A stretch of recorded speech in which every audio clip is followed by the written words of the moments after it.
오늘 본문은 예수님께서 세례를 받으시고 또 시험을 당하신 후에 제자를 세우시고 제자들에게 설교하신, 우리가 익히 잘 아는 산상보훈의 그 첫 번째 장입니다.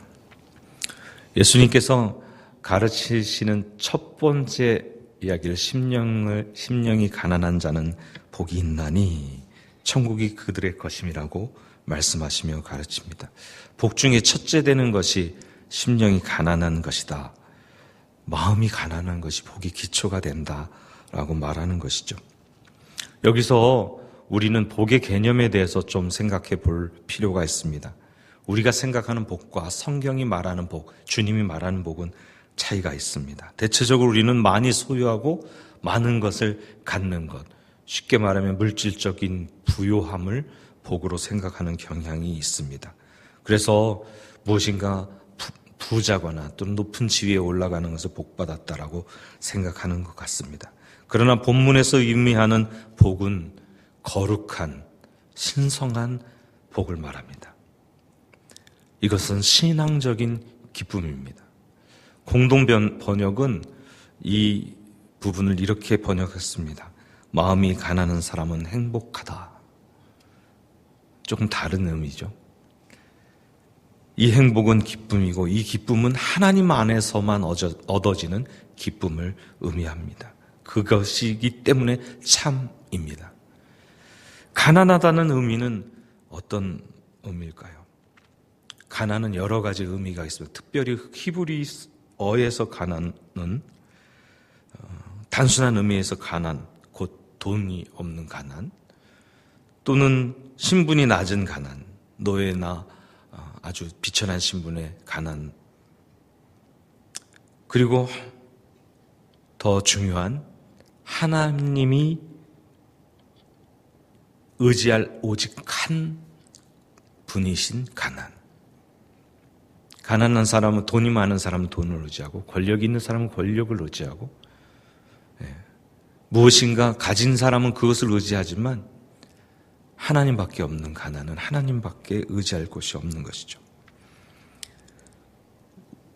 요즘 시대를 살아가는 사람들에게도 가난이 여러 가지 의미가 있습니다. 물질적인 가난도 있고, 지식적인 가난도 있고, 또는 권력의 가난함도 있고, 여러 가지 측면의 가난을 말할 수 있는데, 마음이 가난한 것에 대해서 주님은 말하고 있습니다. 성경에서 말하는 가난은 심령이 가난한 자에게는 공통적인 특징이 하나 있습니다. 그 가난한 그 부분에 대한 갈망이 있는 것이죠. 무엇인가 필요하다는 것이죠. 그 가난한 그 부분이. 그래서 그 부분에 대해서 아주 단순해지고 그것을 갈구하게 됩니다. 마음이 가난하다는 것은 영적인 가난함을 말합니다. 영적인 가난을 예수님의 비유하신 비유에서 간단히 살펴볼 수가 있습니다. 영적인 부를 느끼고 있던 사람이 바리새인이었고, 가난함을 느끼고 있었던 사람이 세리였습니다. 자기가 영적으로 부유하다고 생각하는 바리새인은 떳떳이 서서 하나님을 향하여 손을 들고 기도합니다. 나는 간음도 하지 않았고 토색도 하지 아니하고 불의한 일을 행한 적도 없고 저 세리와 같지 않습니다라고 기도합니다. 하나님은 그 기도를 들으시지 않으시고, 세리는 한쪽 구석에 와서 영적으로 가난한 그 마음을 토로합니다. 나는 죄인입니다. 나를 불쌍히 여겨주십시오. 눈물을 흘리고 하나님을 바라는 그 세리의 기도는 하나님이 들으셨다는 사실입니다. 가난한 사람에게 필요가 있다라는 말은 쉽게 다른 예를 들어서 생각해 보면 더 쉬울 수 있습니다. 가난한 사람이 먹을 것이 떨어졌습니다. 쌀떡에 쌀이 없습니다. 그러면 한 끼만 먹었으면 하는 갈급함이 있는 것이죠. 끼니만 해결되면 더 이상 소원이 없을 것 같은 그런 갈망이 있습니다. 물론 그 한 끼를 해결하면 그 다음 욕구가 떠오르죠. 예를 들어서 방이 없어서 새방도 들어가기 어려운 상황인 사람은 집이 집의 문제가 내가 집 하나만 조그만 집이라도 가졌으면 하는 그런 갈망이 있습니다. 물론 그것이 해결되면 또 다른 욕망이 나올 수도 있지만 중요한 것은 가난한 그 마음에는 단순하게 그 필요한 것을 향한 열망이 있다는 것이죠. 심령이 가난한 사람, 영혼이 가난한 사람은 하나님이 필요합니다. 그 사람에게 천국이 주어집니다. 천국이 소유하게 됩니다. 천국, 하늘나라는 어떤 곳입니까? 하나님이 통치하시고 하나님이 다스리시는 곳입니다. 다른 복음서에서는 하나님 나라라고 표현한 이 표현을 마태는 천국, 하늘나라로 표현했습니다. 하나님의 이름을 망령되이 일컫지 못하게 하는 유대인에게 쓰여진 책이기 때문에 함부로 하나님이란 이름을, 그 명칭을 쓸 수가 없어서 하나님이 계신 곳 하늘을 의미하는 하늘나라를 말했습니다. 하나님의 주권이 모든 시간과 공간을 초월해서 실현되는 그곳 하나님 나라, 곧 하늘나라가 마음이 가난한 사람에게 주어집니다. 하나님이 그 마음에 들어가 좌정하시고 통치하시기 시작하기 때문입니다. 이 자리에 계신 우리 사랑하는 성도 한 분 한 분 하나님을 갈망하고 마음이 가난한 마음으로 하나님 앞에 간절히 나아가 기도할 때 천국을 소유하는 기쁨을 맛보시기를 축복합니다. 때때로 성경을 보면 역설적인 이야기들이 계속 등장하는 걸 볼 수 있습니다. 예수님의 첫 가르침에 그것이 반복해서 등장합니다. 심령이 가난한 자, 애통하는 자, 부요해야 복될 텐데, 기뻐하는 마음이 있어야 복될 텐데 오히려 애통이라고 말하고 있습니다. 기뻐하는 자보다 슬퍼하는 자가 복되다고 말하고 있는 것이죠. 벌써 이 역설적인 표현의 복음적인 의미와 또 하나님의 심판적인 의미가 담겨져 있습니다. 왜 웃는 자가 아니고 기뻐하는 자가 아니고 우는 자고 슬퍼하는 자일까요?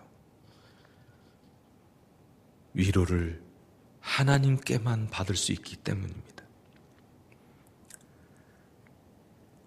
어떤 의미에서 성경은 슬퍼하는 것에 대한 복을 자주 얘기하고 있는 것 같습니다. 예수님의 동생이었고 초대교회를 기둥같이 떠받들고 목회하였던 야고보는 그의 야고보서 4장 9절에 슬퍼하며 애통하며 울지어다.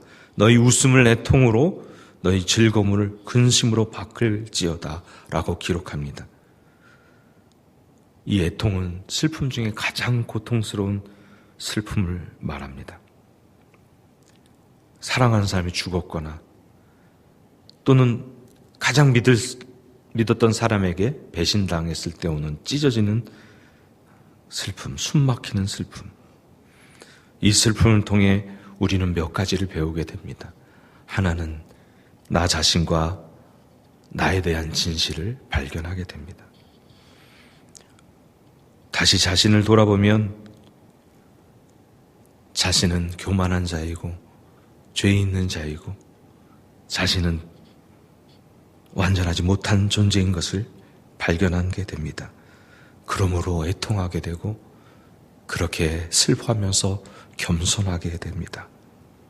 낮아지게 됩니다. 애통을 통해서 진정한 친구를 발견하게 됩니다. 기쁠 때 함께 기뻐해 주는 것도 너무 중요하지만 슬플 때 함께 슬픔을 나누는 존재가 진정한 친구가 됩니다. 그를 통해 회복을 얻어집니다. 진짜 친구 되신 예수님을 만나게 됩니다. 진정한 위로자 되시는 주님을 만나게 됩니다. 고린도후서 1장에서는 하나님은 위로의 아버지심으로 환난 중에 위로하시고 우리로 위로자가 되게 하신다고 말씀하고 있습니다. 그리스도 안에서 하나님으로부터 받는 위로를 얻게 되는 것입니다. 사실 오늘 본문 마태복음 5장은 설교 12편을 만들어도 부족함이 없는 본문이죠. 모두 다 설명할 수는 없습니다. 그러나 마태복음 5장을 깊이 묵상하다 보면 너는 이것을 들었으나 나는 이렇게 말한다 라고 말합니다. 예수님께서 내가 율법을 폐하러 온 것이 아니라 완성하러 왔다 하는 의미 이후에 이렇게 들었으나 나는 이렇게 말한다, 계속 두 개를 비유하면서 말합니다. 이 의미를 다시 말하면 율법은 이렇게 말하는 것으로 너희는 이해하고 있지만 진짜 율법의 본래의 의미는 이렇다. 더 깊이 있고 더 철저한 율법의 의미를 말합니다. 그런데 여러분, 오늘 제가 다시 마지막 말씀을 마무리하면서 집중하고 싶은 부분은 5장의 마지막 부분입니다.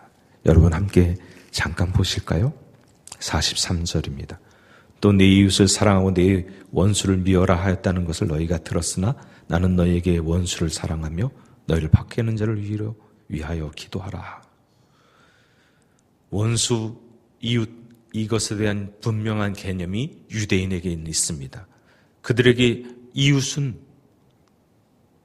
유대인만을 의미합니다. 유대인만이, 같은 민족끼리만이, 또 그 민족의 율법에 동의하는 사람만이 이웃이라고 이해하는 이들에게 예수님은 원수까지 사랑하라고 말하고 있습니다.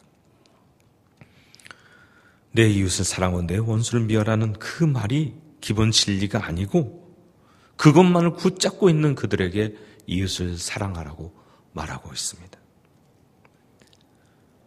여러분, 이웃을 사랑하는 것이 쉽지 않습니다. 더군다나 원수는 더 어렵겠지요. 이웃사랑의 계명이 우리 인간에게 주어진 계명, 하나님 사랑, 이웃사랑, 마무리와 같습니다. 완성과 같습니다. 여기까지 들었다면 그래, 이해할 수 있어. 여러분, 저는 그 마지막 부분을 한번 보고 싶습니다. 48절입니다. 한 목소리로 읽겠습니다. 시작.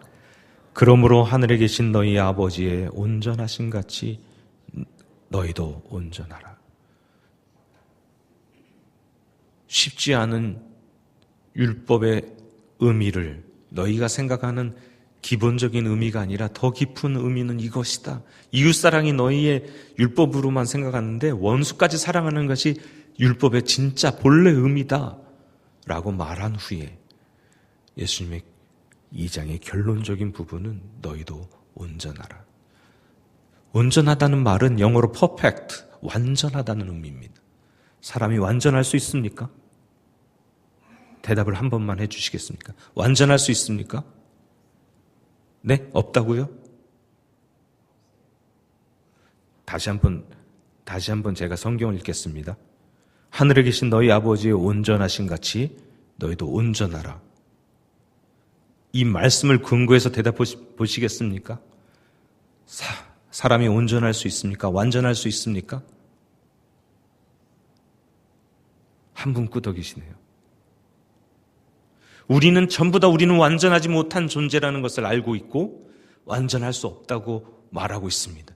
그러나 성경은 뭐라고 말하고 있습니까? 하나님 아버지처럼 너희도 온전하라. 다시 말씀드릴게요. 성경은 우리가 완전할 수 있다라고 선언하고 있습니다. 하나님이 하신 말씀이라면 믿는 것이 믿음이죠. 우리가 완전하지 못한 모든 이유는 우리의 잘못일 뿐입니다. 그것을 회개하는 것이 진정한 회개이고 하나님이 온전하라고 명하셨기 때문에 그것을 믿고 온전하기 위해 하나님 앞에 나아가는 것이 신앙입니다.